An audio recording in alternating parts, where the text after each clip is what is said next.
শীতের সবজি দিয়ে এই ভিন্ন রকম রেসিপিটা আমার বাসায় রান্না করার পর থেকে এটা বানানোর জন্য এখন প্রায়ই আবদার আসছে। আমি জানি না আমার মতো করে এভাবে কেউ রান্না কখনো করেছেন কিনা, অথবা যারা করেননি তারা একবার হলেও করে দেখতে পারেন। আমি যেটা করি, শাকসবজি একসাথে মিলিয়ে রান্না করি আর এটার টেস্টটা এত মজা হয়।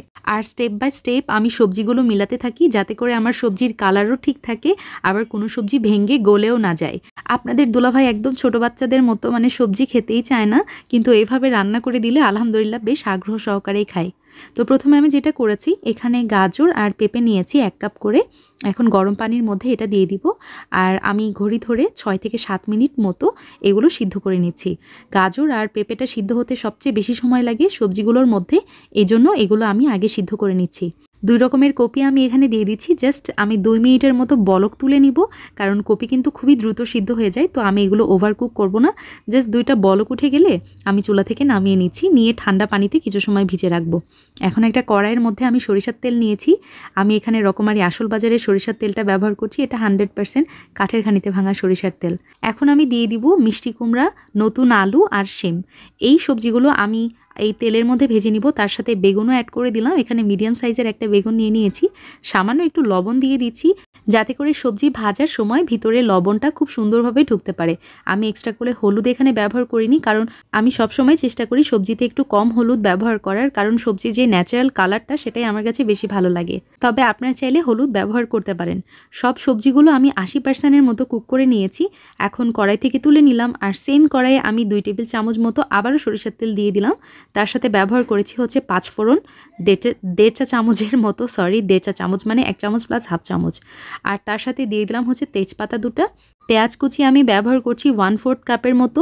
এখন সব কিছু একসাথে কিছু সময় ভেজে নিয়ে লাল মরিচ, আস্ত শুকনো লাল মরিচ দিয়ে দিলাম। তার সাথে সবুজ মরিচও দিয়ে দিলাম, এখানে কাঁচা মরিচ আমার স্বাদ মতো ব্যবহার করেছি আমি। সামান্য কিছু সময় ভেজে নিয়ে পানি অ্যাড করে দিলাম। এখন গুঁড়া মশলাগুলো একে একে দিয়ে দিচ্ছি। ধনিয়ার গুঁড়া 1 চা চামচ, তার সাথে দিয়ে দিচ্ছি হলুদের গুঁড়া 1 চা চামচ, এবং আরও দিয়ে দিচ্ছি জিরা গুঁড়া, এখানে আছে 1 চা চামচ। আর রকমারি আসল বাজারের এই মশলাগুলো সত্যিই অথেন্টিক। তার সাথে আরও লাগছে আমার আদা বাটা 1 চা চামচ, রসুন বাটা 1 চা চামচ, লবণ দিয়ে দিচ্ছি আমার স্বাদ মতো। সব কিছু একসাথে কিছু সময় ভুনা করে নিব। তারপর পরে দিয়ে দিচ্ছি হচ্ছে সরিষা বাটা। ইয়েস ভিউয়ার্স, এই সবজিতে সরিষা বাটাটা অবশ্যই ইউজ করার চেষ্টা করবেন, তাহলে এটার যে অথেন্টিক একটা ফ্লেভার সেটা কিন্তু পেয়ে যাবেন।